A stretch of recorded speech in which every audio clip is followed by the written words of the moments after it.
Quand on parle du riz, on parle bien sûr de la région rurale et on sait que le Parti communiste chinois a pris ses débuts aussi dans la campagne et cette année marque le 100e anniversaire de la fondation du Parti communiste chinois et aussi cette année la Chine a annoncé l'éradication de la pauvreté absolue en Chine. Pensez-vous que cela ouvre de nouvelles perspectives quant à la lutte contre la pauvreté à l'échelle mondiale? Je parle à l'échelle mondiale certainement, mais à Madagascar, oui. D'ailleurs, le Parti communiste chinois et l'IRD, donc c'est une plateforme politique de plusieurs partis politiques qui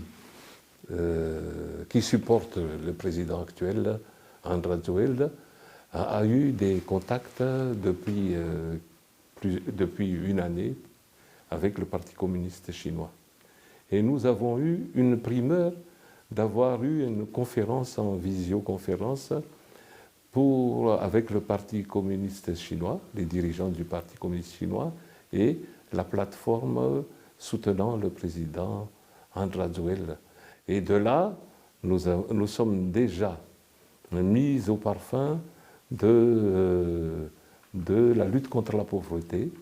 Au niveau des provinces de Yunnan, donc la pauvreté a été éradiquée totalement, avec la formation d'une société de moyenne aisance.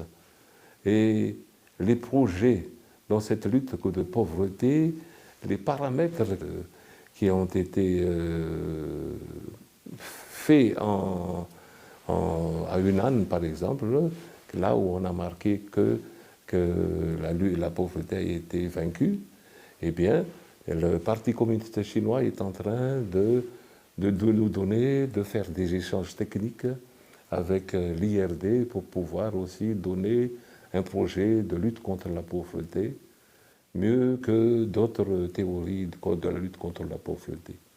À savoir donc avoir aussi une société de moyenne aisance à Madagascar.